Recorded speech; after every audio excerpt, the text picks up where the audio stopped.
I'm doctor Ajay Desai. Welcome to my channel.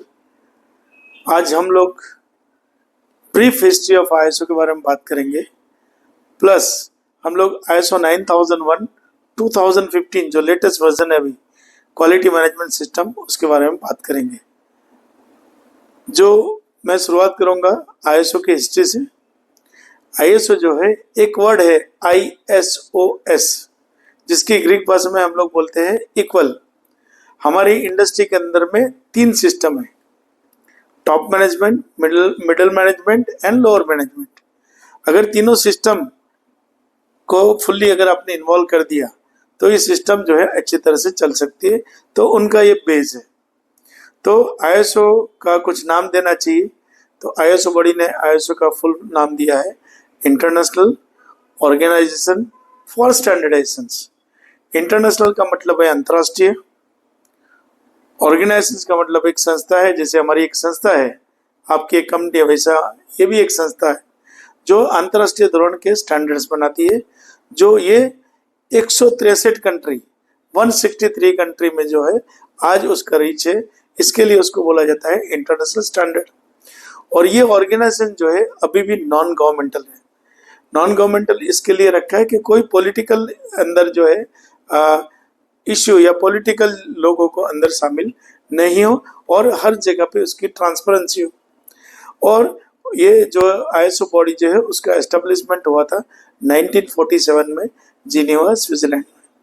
ये ISO organisation का main mission ये है कि फ्री ट्रेड्स, हम लोग दुनिया के अंदर में जो है टोटली जो हमारा ट्रेड्स हो रहा है, बिजनेस हो रहा है, तो बेसिकली उसको बोलते हैं facilitate the international exchange of goods and services, to develop cooperation in the spheres of intellectual, scientific, technological and economic activity। इसका मतलब होता है कि पूरी दुनिया के अंदर में फ्री ट्रेड्स होना चाहिए। आज देखिए, आज हमारा और चाइना का रिलेशंस कुछ खराब है पॉलिटिकल इश्यू की वजह से, लेकिन हमारे जो माल अगर हम लोग एक्सपोर्ट करते हैं चाइना में, तो हमारे गवर्नमेंट वो नहीं रोक सकती है, चाइना गवर्नमेंट। और चाइना की गवर्नमेंट भी जो इंडिया के अंदर में उसका कंपनी अगर आईएसओ सर्टिफाइड है तो उसको माल नहीं रोक सकती। तो ये the biggest benefit of ISO is this कि फ्री ट्रेड्स, पॉलिटिकल कोई भी इश्यू हो, लेकिन आपका माल, आपका गुड्स, आपका प्रोडक्ट, आपके सर्विसेज जो है वो नहीं रोक सकता है। इसके लिए आईएसओ का जो है बहुत बड़ा वैल्यू है। जो है हायरार्की 5 टाइप की है। सबसे पहले है टॉप मैनेजमेंट के ऊपर है जनरल असेंबली, जो टॉप अथॉरिटी जो है वो गवर्न करती है। इसके नीचे है आईएसओ काउंसिल, इसके नीचे है टेक्निकल मैनेजमेंट बोर्ड जो ओवरऑल सुपरवाइज करती है, और इसके नीचे जो है टेक्निकल कमिटीज, जो आईएसओ के आज की तारीख में 22,000 से भी ज्यादा स्टैंडर्ड है। जैसे आईएसओ 9001 की टेक्निकल कमिटी है TC2 176। तो TC 176 जो है वो ओवरऑल जो स्टैंडर्ड जो है जब भी रिविजन आता है तभी ये टेक्निकल कमिटी अपने स्टैंडर्ड जो है ड्राफ्ट को भी पब्लिश करती है, और बाद में जो है ओवरऑल पूरी दुनिया का जो है सजेशंस आने के बाद में टेक्निकल कमिटी वो स्टैंडर्ड फाइनल करती है। इसके नीचे जो है सेंट्रल सेक्रेटरीट है जो एडमिनिस्ट्रेटिव सपोर्ट है, और जो है बेसिकली ये बेस जो है जिनेवा में है।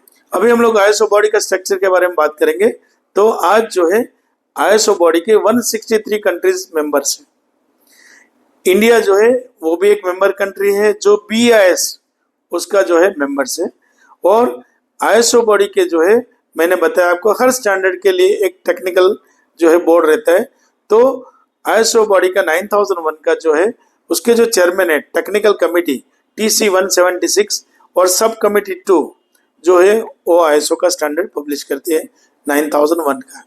इसके अलावा जो है कुछ टॉप इंडस्ट्रियलिस्ट भी जो है ऑनररी मेंबर्स इसमें, और हम लोग भी जो है लीड ऑडिटर है आईएसओ के, तो हम लोग भी जो है आईएसओ बॉडी के ऑनररी मेंबर्स है। तो ये ओवरऑल जो है स्ट्रक्चर के हिसाब से हर लोगों का अप्रूवल होने के बाद में एक स्टैंडर्ड बनता है, और वो स्टैंडर्ड जो है आईएसओ बॉडी ओपन पब्लिक के लिए पब्लिश करती है, और पब्लिश करने के बाद में सब लोगों का अप्रूवल हो जाने के बाद में एक स्टैंडर्ड ऑफिशियली रिलीज होता है। अभी हम लोग बात करेंगे आईएसओ 9001 2015 की। ISO 9001 2015 उसको हम लोग बोलते हैं क्वालिटी मैनेजमेंट सिस्टम। अभी तक ISO में 22,000 स्टैंडर्ड जो है पब्लिश हो चुके हैं। रेगुलर कोर्सेज में रिविजन्स आते रहते हैं। वैसे 9001 जो है ऑफिशियली पब्लिकेशन हुआ था 1987 में। फर्स्ट रिवीजन आया 94 में, सेकंड रिवीजन आया 2000 में, थर्ड रिवीजन आया 2008 में और फोर्थ रिवीजन आया 2015 में। तो ये फिफ्थ पब्लिकेशन है, ये फिफ्थ एडिशन है और ये रिवीजन उसका 4 हो चुका है। तो देखिए हर 7-8 साल के अंदर में रिविजन्स आते हैं। रिविजन्स इसलिए आते हैं कि दुनिया में बहुत फास्ट चेंज हो रहा है।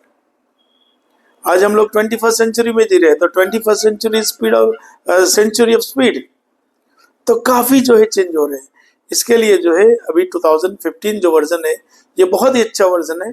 इसके लिए आज जो है अभी 2024 की हम लोग अभी बात करें तो अभी भी वो लोग कंटिन्यू कर रहे हैं। ISO के जो भी स्टैंडर्ड बने हैं, जो सर्टिफिकेशन के बेसिक स्टैंडर्ड है, वो सब PDCA के बेस पे बने हैं।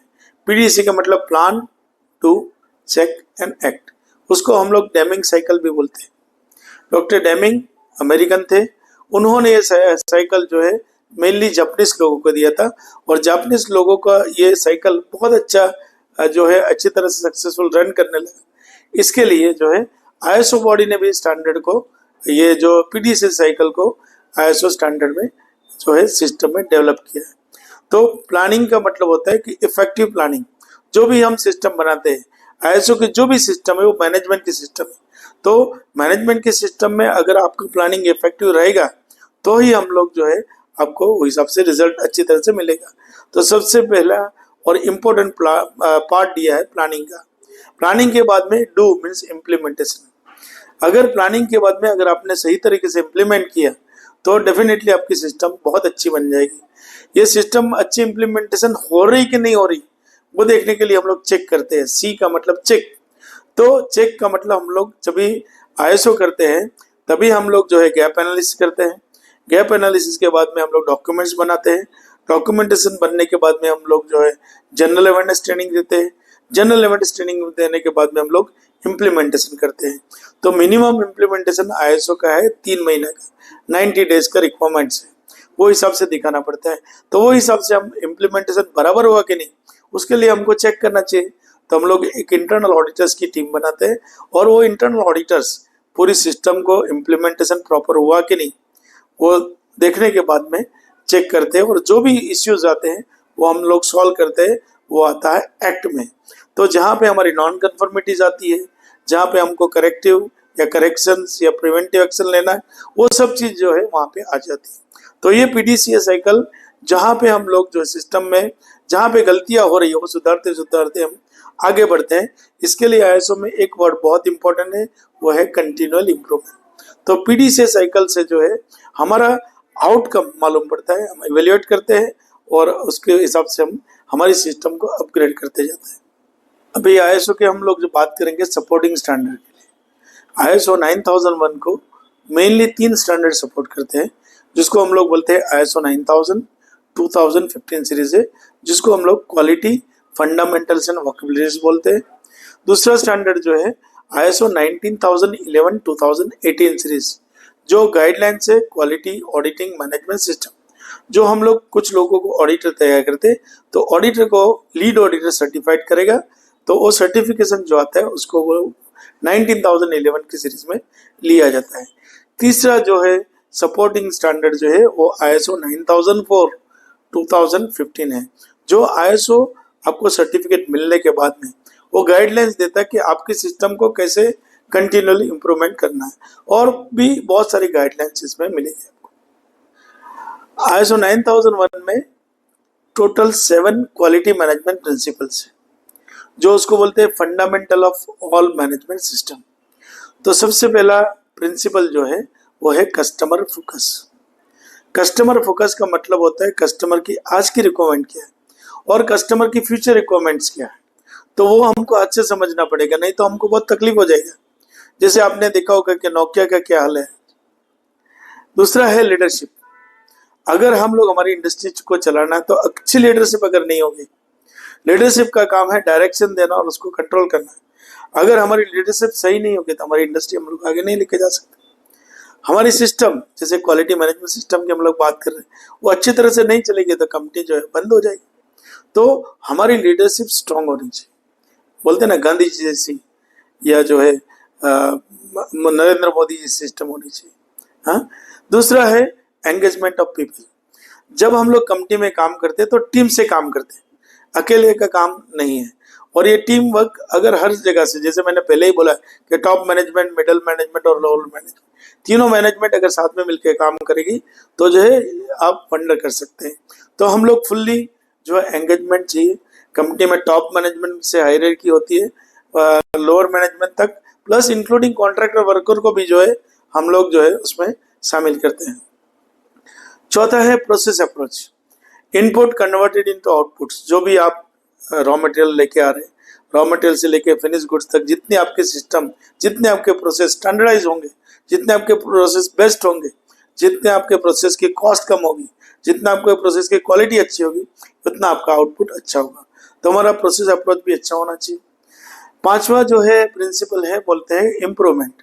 हमारी जो है सिस्टम में कंटिन्यूसली इम्प्रूवमेंट आते रहता है।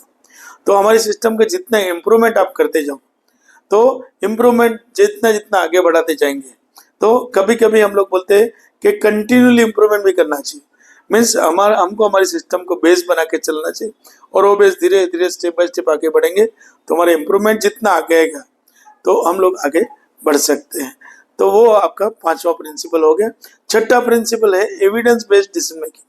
जो भी हम डिसीजन लेंगे, हमारे पास में डाटा है, एनालिसिस है, हम लोगों ने ऑडिट्स किया है, उसके रिजल्ट से, इसके अलावा कई हमारे पास में डाटा एनालिसिस करते हैं। तो जो डाटा एनालिसिस करते हैं उसके बेस पे हम लोग जो है नेक्स्ट टाइम का या नेक्स्ट ईयर का प्लानिंग कर सकते हैं। लास्ट जो है प्रिंसिपल है वो है रिलेशनशिप मैनेजमेंट।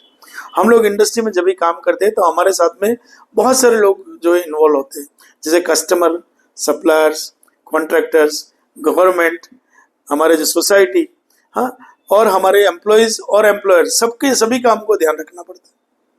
तो ओवरऑल जो है हर एक जो है लोगों की रिलेशनशिप अच्छी होगी तो हम हमारी कंपनी के अंदर में वंडर कर सकते हैं। इसलिए जो है ये क्वालिटी मैनेजमेंट के जो सिद्धांत है, प्रिंसिपल्स है, बहुत इंपॉर्टेंट है हमारे लिए। अभी ISO 9001 2015 के जो है मेन 10 क्लॉजेज है, और ये 10 क्लॉजेज जो है ये रिवोल्यूशनरी चेंज लेके आया है ISO बॉडी। क्योंकि क्या है, ये स्टैंडर्ड से बहुत अभी सबको फायदा हो रहा है। क्योंकि अगर हम लोग, हमारी अलग अलग सिस्टम है, बहुत सारी कंपनी में अलग अलग सिस्टम है, जैसे 9001 है, 14000 है, 45001 है, और जो है 22000 है, वैसे बहुत सारे सिस्टम है। तो हम लोग तीनों को इंटीग्रेटेड कर सकते हैं, क्योंकि अभी जो सभी जगह का जो क्लॉजेज आ रहे हैं उसके जो मेन टाइटल से है वो सेम है। तो ये बहुत बड़ा एक वरदान है हमारे। तो सबसे पहला क्लॉज है स्कोप। तो स्कोप जो है वो जो है डिफाइन करता है फ्रेमवर्क ऑफ QMS। दूसरा है नॉर्मेटिव रेफरेंसेस। तो आपने अलग अलग स्टैंडर्ड से कहाँ से रेफरेंसेस लिया है, कहाँ कौन सी जगह से अदर रेफरेंसेस आए हैं, वो भी जो है यहाँ पे दिखाता है। तीसरा जो है टर्म्स एंड डेफिनेशंस। जो की टर्म्स आपने जैसे 9001 से लिए, 9000 से लिए, और अदर जो है स्टैंडर्ड से लिए, तो वो आ जाएगा। तो वो आएगा क्लॉज नंबर 3 में। क्लॉज नंबर 4 में कॉन्टेक्स्ट ऑफ द ऑर्गेनाइजेशन। जैसे जो है आपकी क्वालिटी मैनेजमेंट सिस्टम की ओवरऑल रिक्वायरमेंट है, कहाँ पे क्या इफेक्ट होता है, कहाँ पे क्या रिस्क है, कहाँ पे क्या स्कोप है, वो सब चीज़ यहाँ पे आएगी। पांचवी चीज़ है लीडरशिप। टॉप मैनेजमेंट को नक्की करना है आपके vision, missions, goals, objectives and आपके स्ट्रेटेजीज। ओवरऑल जो है बिजनेस स्ट्रेटेजी भी आपको इसमें डिफाइन करनी पड़ती है। तो वो लीडरशिप का रोल है। नंबर 6 में आया है प्लानिंग आपका। तो आप आपके पॉलिसी के हिसाब से कैसे ऑब्जेक्टिव आप अचीव करते हैं, और ऑब्जेक्टिव का क्या क्या रिजल्ट आते हैं, आप कैसे कैसे रिस्क को एड्रेस करते हैं, वो प्लानिंग में आएगा। 7वां क्लॉज है सपोर्ट। जो आपका रिसोर्सेज कैसे आप प्रोवाइड करेंगे। जैसे रिसोर्स का मतलब होता है मैन, मनी, मशीन, मटेरियल्स, सब हम लोग बोल सकते हैं। और जो है आपकी कॉम्पिटेंसी, उसके हिसाब से कैसे आप उनको एंश्योर करते हैं जो आपको मैक्सिमम आउटपुट देगा और मैक्सिमम रिजल्ट देगा। नंबर 8 जो है ऑपरेशन। तो ये ओवरऑल ऑपरेशंस इसमें आता है, आपका प्रोडक्शन से लेके डिस्पैच तक, और आफ्टर सेल सर्विस तक जो है इसमें सब कुछ आ जाता है। तो इसके अलावा आपका मैनेज कैसे प्रोसेस करते हैं, इसके अलावा कस्टमर का नीड्स एंड एक्सपेक्टेशंस क्या है, वो सब चीज जो है क्लॉज नंबर 8 में ऑपरेशंस में आएगी। क्लॉज नंबर 9 ऑपरेशन हो जाने के बाद में उसको बोलते हैं परफॉर्मेंस इवैल्यूएशन। तो आपका जो है ऑपरेशंस के बाद में डाटा आ जाता है, तो डाटा को आपको एनालिसिस करना है, आपको मॉनिटर करना है और आपको एसेस भी करना है कि ये कितना इफेक्टिव रहा, जो आपने प्लान किया वो हिसाब से आपको रिजल्ट मिल रहा है कि नहीं। तो वो परफॉर्मेंस इवैल्यूएशन में है, जिसमें हम लोग जो है बोलते हैं internal audit, management review meetings वगैरह सब चीज़ें भी इसमें आ जाती हैं। इसके अलावा जो है आपका लास्ट और 10वां जो क्लॉज है वो है इम्प्रूवमेंट। तो इसमें ओवरऑल इम्प्रूवमेंट आ जाता है और इसमें आपका जहाँ पे करेक्शंस या करेक्टिव एक्शंस लेना है वो आ जाएगा, और ओवरऑल जो है हमारा कंटिन्यूअल इम्प्रूवमेंट कैसे हम लोग करेंगे और ओवरऑल इफेक्टिवनेस इसमें कितनी आई है, इम्प्रूवमेंट कितना आया है, वो जो है क्लॉज ये दिखाता है। अभी आपको मैं एक फिगर दिखाने जा रहा हूँ जो उसको बोलते हैं हम लोग पीडीसीए साइकिल। तो पीडीसीए में ये बताया गया है कि अगर आपके सिस्टम को इफेक्टिव बनाना है तो क्लॉज नंबर 1 मीन्स जो है आपका स्कोप से लेकर जो है क्लॉज नंबर 7, तो जो है कंप्लीट 7 तक रिसोर्स मैनेजमेंट हम लोग बोलते हैं उसको, वहां तक अगर आपका क्लॉज को इफेक्टिव बनाए तो आपका प्लानिंग जरूर इफेक्टिव होगा। क्लॉज नंबर 8 को जो है फिगर में लिया गया है डू मीन्स इम्प्लीमेंटेशन, क्योंकि वो पूरा ऑपरेशन आ जाता है। और क्लॉज नंबर जो है 9 जो है वो चेक में आएगा, क्योंकि ओवरऑल आप मॉनिटरिंग कर रहे हैं, एसेस कर रहे हैं, ऑडिट कर रहे हैं, डाटा को एनालाइज कर रहे हैं, बराबर, और मैनेजमेंट रिव्यू भी कर रहे हैं, तो वो इसमें आपका आ जाएगा चेक में। और जो है एक्ट में क्लॉज नंबर 10 जो है इसमें आपका इम्प्रूवमेंट आएगा, जिसमें आपका नॉन कन्फर्मिटीज आती है, करेक्शन आता है, करेक्टिव एक्शन आता है और लास्ट में आपका इम्प्रूवमेंट आता है। अभी मैं आपको पीडीसीए साइकिल का जो है प्रोसेस दिखाना चाहता हूँ। तो पीडीसीए साइकिल का प्रोसेस ऐसा है कि क्लॉज नंबर 1 to 10 है, लेकिन जो है मेन क्लॉज जो आईएसओ का शुरू होता है क्लॉज नंबर 4 से। तो आप जो है ये फिगर देखेंगे, इसमें लिखा है कि कस्टमर का रिक्वायरमेंट क्या है, इनपुट्स में आएगा, और कस्टमर का लास्ट में आएगा कस्टमर सेटिस्फेक्शन। तो क्लॉज नंबर 4 जो है आपको दिखाया है ऑर्गेनाइजेशन एंड इट्स कॉन्टेक्स्ट। तो शुरू होता है कॉन्टेक्स्ट मीन्स पर्पस, कस्टमर की रिक्वायरमेंट क्या है। बाद में आएगा आपका जो है पीडीसी के बेस पे ये पूरा जो है स्टैंडर्ड बनाया है। इसके लिए जो है सेंटर में हमेशा क्लॉज नंबर 5 में लीडरशिप आएगा, बाद में सपोर्ट एंड ऑपरेशंस आएगा टॉप पे, बराबर, बाद में जो है परफॉर्मेंस इवैल्यूएशन आएगा, इम्प्रूवमेंट आएगा। और आप लेफ्ट में फिगर में देखेंगे तो आपको दिखाई देगा needs and expectation of the relevant parties. तो कस्टमर की रिक्वायरमेंट क्या है, और ये साइकिल अगर अच्छी तरह से जो है मूव होता है, अच्छी तरह से हर सिस्टम जो है पीडीसी के हिसाब से मूव होती है, तो देखो आपको रिजल्ट जो है कस्टमर की सेटिस्फेक्शन 100% मिलेगा। तो ये इनका पर्पस है। तो अगर ये प्रोसेस सही हो तो देखो आपकी सिस्टम बहुत अच्छी हो जाएगी। अभी हमारा ऑर्गेनाइजेशन आईएसओ ले रहे हैं 9001 2015 क्वालिटी मैनेजमेंट सिस्टम। तो उसके क्या क्या बेनिफिट होंगे, तो कंपनी को बहुत सारे बेनिफिट मिलते हैं, और ये वर्ल्ड वाइड रिकॉग्नाइज्ड स्टैंडर्ड है, वर्ल्ड वाइड अप्रूव्ड स्टैंडर्ड है। इसके लिए आज हर लोग ISO 9001 ले रहे हैं, whether it is product manufacturing industry और whether it is service industry. Service industry like hotel आजकल जा रही, हॉस्पिटल जा रही, एजुकेशनल इंस्टीट्यूट जा रहे हैं, बहुत सारे सर्विस इंडस्ट्री जो है आजकल ISO 9001 ले रहे हैं। तो सबसे पहला बेनिफिट ISO 9001 का जो कंपनी को है वो है एनहेंस एफिशिएंसी। तो आपकी जो है प्रोडक्टिविटी बहुत सारी इम्प्रूव हो जाएगी, और आपकी कंपनी का जो है रेपुटेशन बहुत बड़ा इससे ब्रांडिंग हो जाता है। ISO जो है एक जो है बोलते हैं ना कि एक मार्केटिंग टूल भी है, क्योंकि इससे जो है आपकी कंपनी का ब्रांडिंग बहुत बढ़ जाता है। और आजकल जो है बहुत सारे जो है पेरेंट कंपनी है, उसका तो रिक्वायरमेंट हो गया कि नहीं आप जो है ISO ले लो तो ही हम लोग आपके यहाँ पे आपको ऑर्डर देंगे। तो इससे जो है आपका रेपुटेशन बढ़ेगा, आप टेंडरिंग में या और जगह पे भी जो है आप अव्वल नंबर आगे आ सकते हैं। दूसरा है रिस्क मैनेजमेंट। अगर हम लोग ISO 9001 इम्प्लीमेंट करते हैं तो हम लोग हर जगह पे देखते हैं कि भाई हमारी कंपनी के अंदर में प्रेजेंट रिस्क क्या है, फ्यूचर रिस्क क्या आने वाला है। जैसे मैंने कुछ एग्जांपल्स दिया नोकिया वगैरह का, तो इससे हमारी कंपनी बच सकती है और हमारी कंपनी आगे फर्दर प्रोग्रेस कर सकती है। जैसे हम लोग रिस्क में रिस्क एनालिसिस करते हैं, जैसे स्वॉट एनालिसिस करते हैं, पेस्ट एनालिसिस करते हैं। दूसरा है आईएसओ से जो 9001 से आपकी प्रॉफिटेबिलिटी डेफिनेटली बढ़ेगा, क्योंकि आपका जो है नंबर वन जो कस्टमर की लॉयल्टी बढ़ेगी, कस्टमर की डिलाइट होगी, आपकी कॉस्ट जो है नीचे आएगी, आपका जो है प्रोडक्टिविटी इंप्रूव होगा, क्वालिटी इंप्रूव होगी और बहुत सारे जो है बेनिफिट्स सेल्स में भी होंगे आपको। इसके अलावा जो है आपका कंटिन्यू इंप्रूवमेंट इन कल्चर।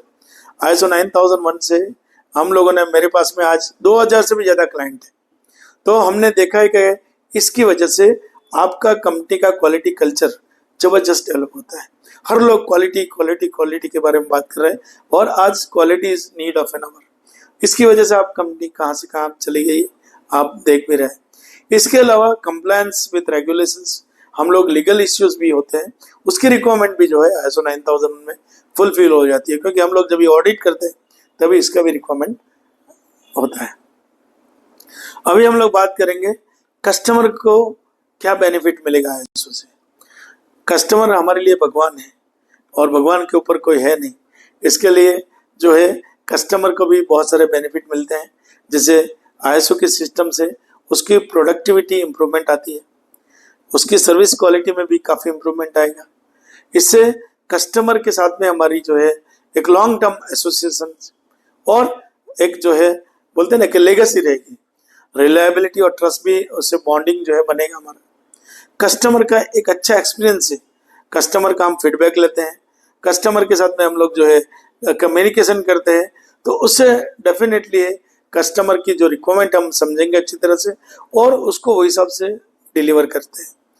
उसकी जो कंप्लेंट आती है हमारे आईएसओ के सिस्टम में जो है हम लोग जरूर लिखते हैं कि भाई आपके कस्टमर के कंप्लेंट आपको मिनिमम 24 आवर्स में कंप्लीट करनी है और उसको सेटिस्फाई करना है।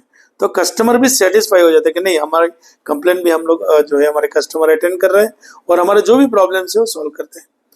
ट्रांसपेरेंसी भी रहेगी हमारी और कस्टमर के बीच में। हमारा जो है बोलते हैं ना वैल्यू फॉर मनी, तो ये एरिया में भी जो है हम लोग कस्टमर को कोशिश करेंगे। हम लोगों ने बहुत सारी कंपनी में ये भी देखा है कि जो कस्टमर के साथ में जो रेट हम लोगों ने नक्की किया, कभी कभी जो है हमारी तरफ से मैन्युफैक्चरर की तरफ से बोला जाता है कि देखो हम लोग आपका रेट और कम करते हैं, तो इससे कस्टमर हमेशा खुश रहता है कि देखो आईएसओ की वजह से जो है कंपनी ने रेट भी हमारा कम किया। अभी आईएसओ 9001 का बेनिफिट एम्प्लॉयज को क्या मिलेगा, तो सबसे पहला बेनिफिट ये मिलेगा कि क्लियर रोल्स एंड रिस्पॉन्सिबिलिटीज उसकी रहेगी, क्योंकि क्या है ट्रांसपेरेंसी आईएसओ 9001 में क्लॉज में बताया गया है, कॉम्पिटेंसी में 7.2 में कि भाई जितना आपके ट्रांसपेरेंसी रहो, जितना आपका जो है रोल्स एंड रिस्पॉन्सिबिलिटी क्लियर रहेगी, तो उनको जो है स्ट्रेस कम आएगा। आज हर लोग हाई स्ट्रेस में जी रहे हैं, तो इससे स्ट्रेस आपका कम आएगा और आपको जो है क्लियर मजा आएगा काम करने के लिए। तो ये भी एक सबसे पहला बेनिफिट है। और उनका एंगेजमेंट, उसको बोलते हैं कि value in quality focus culture, तो डेफिनेटली इसका एंगेजमेंट भी ज़्यादा रहेगा। स्किल डेवलपमेंट उसका रहेगा, क्योंकि हम लोग उसको रेगुलर ट्रेनिंग देते हैं, उनकी स्किल को अपग्रेड करते हैं, तो एक कल्चरल भी इम्बाइब होता है।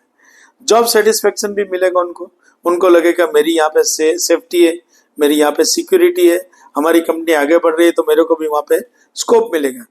और उसके अलावा भी और भी करियर एडवांसमेंट अपॉर्चुनिटीज उनको मिलेगी, जैसे आपका इंक्रीमेंट, आपका बोनस, आपका जो है प्रमोशंस, इससे कंपनी आगे बढ़ेगी तो उनको भी ग्रोथ में बेनिफिट उनको जरूर मिल जाएगा। अभी आईएसओ बॉडी की सर्टिफिकेशन बॉडी का प्रोसेस में बताता हूँ कि उनकी हायरार्की कैसी है। कि सबसे ऊपर जो है आईएसओ बोर्ड है, इसके नीचे एक एक्रेडिटेशन बोर्ड है और एक्रेडिटेशन बोर्ड के नीचे है सर्टिफिकेशन बॉडी, और सर्टिफिकेशन बॉडी के नीचे हमारी ऑर्गेनाइजेशंस होती है। तो ये हायरार्की है। तो इसका मतलब होता है हमारा ऑडिट सर्टिफिकेशन बॉडी करेगी, सर्टिफिकेशन बॉडी का ऑडिट एक्रेडिटेशन बॉडी करेगी और एक्रेडिटेशन बोर्ड को अप्रूव करता है आईएसओ बॉडी। तो ये हिसाब से उनकी हायरार्की है। जैसे मैं कुछ एक्रेडिटेशन बोर्ड का जो है कुछ नाम देता हूँ। हर कंट्री में ऑलमोस्ट एक बोर्ड है, जैसे इंडिया में है QCI, उसका एक ब्रांच है NABCB करके। ऐसे इसके अलावा आपने सुना होगा JAS, जेजन्स, SAS, SAS, यूकास, ये सब एक्रेडिटेशन बोर्ड है। और उनके नीचे जो है सर्टिफिकेशन बॉडी है। हाँ, तो एक दूसरे के साथ में जो है आईएफ इंटरनेशनल एक्रेडिटेशन फोरम में एक बॉडी, अलग अलग सर्टिफिकेशन बॉडी का एक्रेडिटेशन उन्होंने लिया हुआ है। जैसे आपने नाम सुना होगा bureau Veritas, DNV, BSI, BSI और इक्वलिटीज, टीओई, एसजीएस। वैसे वर्ल्ड में बहुत सारी थाउजेंड्स ऑफ सर्टिफिकेशन बॉडीज हैं जो आपके ऑर्गेनाइजेशंस को सर्टिफाई करते हैं। तो ऐसा उनका स्ट्रक्चर है। ये सैंपल सर्टिफिकेट है। ये सर्टिफिकेट जो है 3 साल के लिए आपके लिए वैलिड है। और ये सर्टिफिकेट जो है सबसे पहले जो है टॉप पे कंपनी का नाम रहेगा। नाम के नीचे जो भी आपने सर्टिफाई किया, जैसे 9001 2015 क्वालिटी मैनेजमेंट सिस्टम आएगी। इसके नीचे आपका स्कोप आएगा। स्कोप का मतलब होता है आप जो एक्टिविटी कर रहे हैं वो आपको स्कोप में दिया जाएगा। इसके अलावा आपका एक यूनिक सर्टिफिकेशन नंबर आएगा, जो हर एक सर्टिफिकेशन बॉडी का यूनिक नंबर होता है। वो यूआईडी बोलते हैं ना हम लोग, यूनिक आइडेंटिफिकेशन नंबर। तो वो नंबर जो है आपको जो है सर्च में जाके चेक करेंगे तो आपका नाम वहाँ पे दिखना चाहिए, तो आपका सर्टिफिकेट जेन्युइन है। इसके अलावा जो है आपकी वैलिडिटी आएगी 3 साल के लिए, और हर साल आपको सर्वेलेंस ऑडिट करना है, वो भी जरूरी है। और इसके नीचे जो है सर्टिफिकेशन बॉडी का लोगो है, जहाँ से उसने एक्रेडिटेट किया उसका लोगो है। उसके नीचे जो है अगर आप आईएफ अप्रूव्ड है तो उसका लोगो है, इंटरनेशनल एक्रेडिटेशन फॉरम बोलते हैं उसको। इसके नीचे कंपनी का नाम, एड्रेस, वेबसाइट वगैरह सब आता है। तो यहाँ पे सब चीज ट्रांसपेरेंट है। तो ये है सर्टिफिकेशन प्रोसेस। तो दोस्तों मेरे ख्याल से मैंने बहुत सारी चीजें आपको डीप में बताई है, और आपको अगर मेरी चैनल पसंद आई तो जरूर आप उसको लाइक कीजिए, उसको जो है आप आगे दोस्तों को भी जो है आप बताइए, और आपके कॉर्पोरेट फ्रेंड्स को, मेनली क्वालिटी, प्रोडक्शन, जो भी ऑपरेशंस के लोग हैं या ओवरऑल जो है कंपनी के लोगों को जरूर आप बताइए। I am sure you will happy and you will like this. तो हम लोग इसके बाद में बहुत सारे वीडियो के साथ में अलग अलग स्टैंडर्ड के साथ में आ रहे हैं। तो please watch this, don't miss this. Thank you very much.